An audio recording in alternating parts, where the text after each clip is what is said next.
మరి ఇక్కడ వేదికను అలంకరించిన పెద్దలందరికీ నా యొక్క బాధాభివందనాలు. ముఖ్యంగా నన్ను ఇక్కడికి పిలిచినటువంటి శంకరయ్య సార్ గారికి కృతజ్ఞతలు. మరి ఇంతమంది పీఠాధిపతులు, గురువులు వీళ్ళందరి ముందు మాట్లాడడం నాకు అవకాశం వచ్చిందంటే చాలా గొప్పగా భావిస్తున్నాను నేను. మరి ఇంతసేపు చెప్పింది పెద్దలంతా చెప్పింది ఆత్మ చైతన్యం అన్నారు, మనసును జయించాలన్నారు, మరి మానవ జన్మ గొప్పతనం గురించి చెప్పారు, ఎన్నో రకరకాలుగా చెప్పారు. మరి ఆర్మీ మాస్టర్ సార్ మీ పేరు శ్రీనివాస్ గారు చెప్పారు ధ్యానం యొక్క గొప్పతనం. మరి నేను కూడా ఆ ధ్యానం యొక్క గొప్పతనం, ధ్యానం నుంచి నేను ఈరోజు మీ ముందు నిలబడ్డాను అంటే నేను కూడా ఎన్నో పూజలు చేశాను, అన్ని రకాలుగా నేను చేసి చివరికి ఈ ధ్యాన మార్గంలో ప్రయాణం చేస్తున్నాను. మరి చర్చగా నా పేరు పక్కా శ్రీరామోహన్, మరి పక్క రామగుడి మా వారు పక్క రామమోహన్ రావు అక్కడ కూర్చున్నారు. మరి ఎంతో సేవాభావ గల కుటుంబం, ఆధ్యాత్మికపరమైనటువంటి కుటుంబం, ఎంతో చక్కగా సాగుతున్నటువంటి నా జీవితంలో ఒక అనారోగ్యం మొదలైంది. ఎందుకంటే నేను ఇప్పుడు చెప్పేది ఈ విషయము సార్ చెప్పారు ధ్యానం యొక్క గొప్పతనం. మరి ఆ ధ్యానంలోకి నేను ఎందుకు వచ్చాననేది మీకు అందరికీ తెలియాలి. చక్కగా సాగిపోయేటటువంటి నా జీవితంలో అనారోగ్యం ప్రవేశించింది. ఆ అనారోగ్యం వచ్చినప్పుడు మరి నేను ఎన్నో గుళ్ళు తిరిగాను, పారాయణం చేశాను, ఎన్నో హాస్పిటల్స్ తిరిగాను. అన్నీ చేసి చివరికి 3.5 సంవత్సరాలు నాకు ఉన్నటువంటి అనారోగ్యంతో నేను బాధపడ్డాను. చివరికి మా ఆడపడుచు ద్వారా ఈ ధ్యాన మార్గంలోకి రావడం జరిగింది. మా గురువు బ్రహ్మశ్రీ పితామహ పత్రిజీ ప్రైవేట్ స్పిరిచువల్ సొసైటీ శ్వాస మీద ధ్యానం, ఆయన అందించినటువంటి ధ్యానం గత 15 సంవత్సరాలుగా నేను చేస్తున్నాను. ఆ ధ్యానం నేను చేస్తూ నాకున్నటువంటి అనారోగ్యం నుంచి నేను 41 రోజుల్లో బయటపడ్డాను. రోజుకు 10 గంటలు, నాకు ఇచ్చిన సమయం 15 నిమిషాలు కాబట్టి నేను చాలా క్లుప్తంగా చెప్తున్నాను, వివరంగా చెప్పట్లేదు. మీకు కావాలంటే తర్వాత నా నెంబర్ చెప్తాను, మీరందరూ మా సంఘటన రావచ్చు అన్ని తర్వాత మాట్లాడుతున్నాం. అయితే రోజుకు 10 గంటలు ధ్యానం చేసి 41 రోజులు నాకు ఉన్నటువంటి అనారోగ్యం నుంచి నేను బయటపడ్డాను. చూడండి, మనందరం మానవ జన్మ తీసుకున్నాం.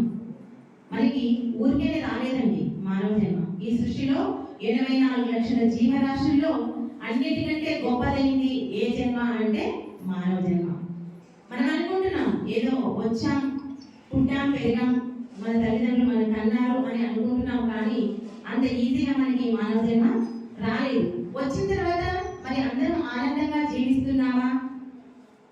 ఒక ప్రశ్న వేసుకోండి కదా.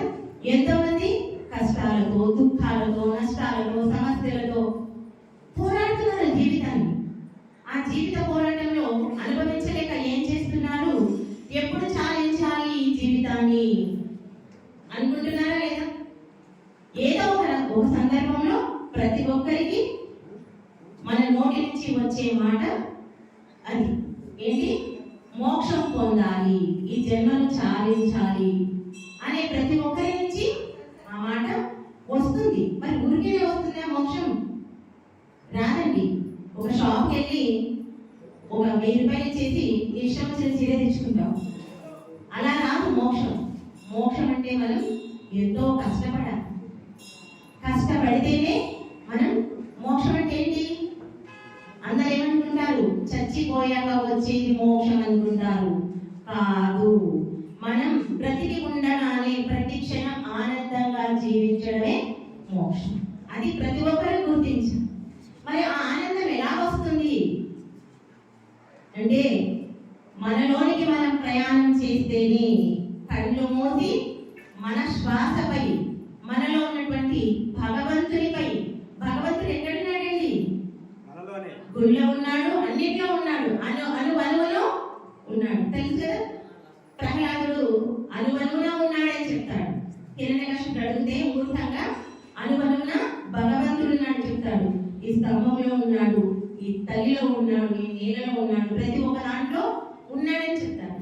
మరి అన్నిట్లో ఉన్నాడు భగవంతుడు. మరి అందరినీ భగవంతుడిలాగా చూస్తున్నామా మనం? ఏ ఒక్కరిని చూడట్లేదు. మన స్వార్థం కోసం ఎవరితో ఎలా అవసరం ఉంటే అలా నడుచుకుంటున్నాం. అవునా? చెప్పినంత ఈజీగా మనం ప్రవర్తిస్తున్నామా, మాట్లాడుతున్నామా, చూస్తున్నామా? లేదు. మరి ఈ మనసును జయించాలన్నా, మనలో ఉన్నటువంటి ఆత్మను దర్శించాలన్నా మనం ఏం చేయాలి? శ్వాసపైన ధ్యాస పెట్టి ధ్యానం చేయాలి. ఎప్పుడైతే మనం శ్వాసపై ధ్యాస ఉంచి ధ్యానం చేస్తామో మన మనస్సు మన ఆధీనంలో ఉంటుంది. మన ఆధీనంలో ఉన్నప్పుడే మనం మాట్లాడే మాట, చేసే ఆలోచన, ప్రవర్తించే మన యొక్క ప్రవర్తన మనకు అనుక్షణం అర్థమవుతుంది. అవునా? ధ్యానం చేయడం వల్ల చూడండి, ఒక పూజ చేస్తే ఏం చేస్తాం? పూర్తిగా నిష్ఠతో చేస్తున్నామా గమనించుకోవాలి. నువ్వు ఆ పూజ కూడా చెయ్యి నిష్ఠతో, ఎరుకతో, ఆ పూజపై దృష్టి పుట్టి చెయ్యి. అక్కడ కూడా నీవు విజయాన్ని పొందుతావు. కానీ దేవుడిపై ధ్యాస పెట్టడం లేదు. చూడండి, మరి ధ్యానం ఎందుకు గొప్పది అన్నిటికంటే మరి చెప్తున్నారు పెద్దలంతా చెప్పింది అదే కదా. ధ్యానం గొప్పది, మనసులు చేయించాలి, ఎన్నో రకాలుగా చెప్తున్నారు. మరి ఈ ధ్యానం చేయడం వల్ల మనకు 4 రకాల లాభాలు వస్తాయండి. మొట్టమొదటిగా శారీరక లాభం. చూడండి, మన శరీరం మంచిగా ఉంటేనే కదా మనం అందరం ఆనందంగా ఉండేది. అవునా కదా? ఈ శరీరానికి ఓ షుగరు, బీపో, థైరాయిడ్ ఏదో ఒక రోగం వచ్చింది. ఏం చేస్తున్నాం మనం? పూటకొక టాబ్లెట్ వేసుకున్నాం, చచ్చే వరకు ఆ టాబ్లెట్ ని మింగాల్సింది చెప్తున్నారు కదా డాక్టర్లు మనకు. అవునా కదా? మరి ఆ బీపీ, షుగర్, థైరాయిడ్ ఏదైనా సరే ధ్యానం సర్వరోగ నివారణ. దాని నుంచి నువ్వు బయటపడాలి అంటే శ్వాస పైన ధ్యాస ఉంచు, ధ్యానం చేయి.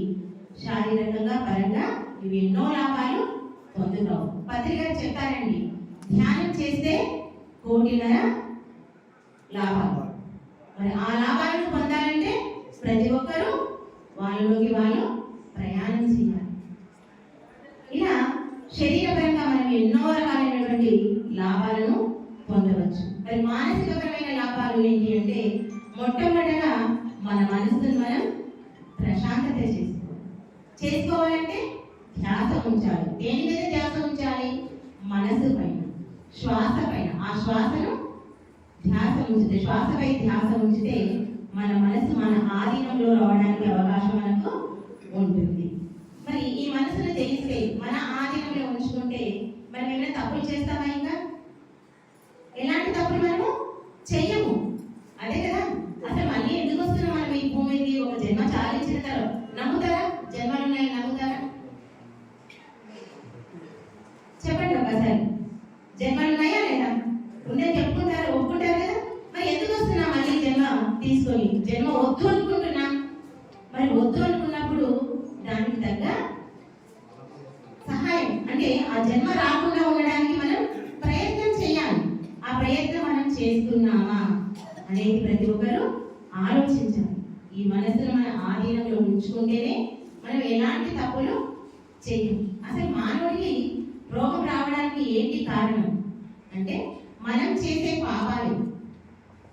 ఆ పాప పుణ్యాల ఫలితంగానే మనకు ఈ జన్మ వస్తుంది. మరి ఈ మనసును మన ఆధీనంలో ఉంచుకుంటే మనం ఎలాంటి తప్పులు చేయము. మరి బుద్ధిపరమైన లాభం కూడా ఉంది ఈ ధ్యానం చేస్తే. ఏంటి బుద్ధిపరమైన లాభం? మనం ఎవరో తెలుసుకుంటాం కదా. మనము ఈ జన్మ రావద్దు మళ్ళీ అంటే మనం జ్ఞానాన్ని సంపాదించాం. జ్ఞానం ఎక్కడ ఉంటుంది? బుద్ధిలోనే ఉంటుంది.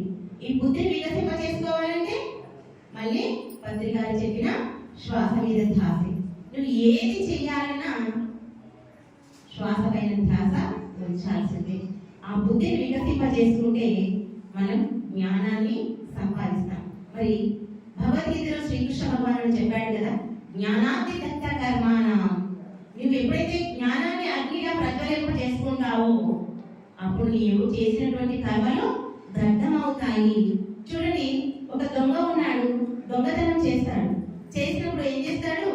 పోలీస్ స్టేషన్కి తీసుకెళ్తాడు. వాడికి కావాల్సినటువంటి శిక్ష పడుతుందా లేదా? ఆ